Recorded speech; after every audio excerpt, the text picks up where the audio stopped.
আজকে দুপুরের খাবার দাবার নিয়ে বসে গেছি। কি কি রান্না বান্না হয়েছে দেখাই। ফার্স্টেই যেটা দেখাবো এটা হচ্ছে একটা আলু সিদ্ধ, একদম গরম, এখনো মাখা হয়নি, শুধু নুন কাঁচা লঙ্কা আর দিয়ে রেখেছি, তেল দিয়ে রেখেছি। এটা হচ্ছে মাছের ডিম ভাজা। ঠিক আছে, আমার বর অর্ধেক খেয়ে ফেলেছে, বাটিটা ভর্তিই ছিল। এটা ওর জন্যই যদিও ভেজেছিলাম।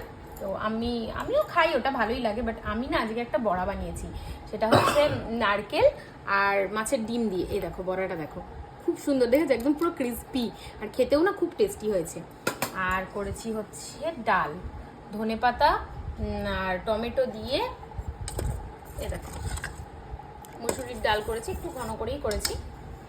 আর করেছি হচ্ছে মাছের কালিয়াই বলা যায় এটাকে, একদম কিন্তু দেখেছো, একদম কিন্তু মানে মাখা মাখা করেই করেছি, একটু হালকা গ্রেভি রেখেছি যাতে খেতে সুবিধা হয়।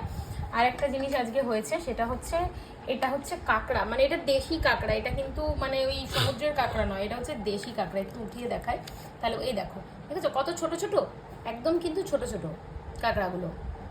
আর কাঁকড়ার পা গুলো দেখো, এই দেখো দেখলেই বুঝতে পারবে, এই দেখো একদম ছোট ছোট বিলে যে কাঁকড়া পাওয়া যায়, সেটা আমার বর সেদিন মাছ ধরতে গেছিল, তো সেখান থেকেই ও এই কাঁকড়াটা নিয়ে এসছে। তো এটা আমার মা রান্না করে পাঠিয়েছে একসাথেই। তো ব্যাস এইটাই আজকে দুপুরের খাওয়া দাওয়া। চলো টাটা, খাওয়া দাওয়া করে নিই।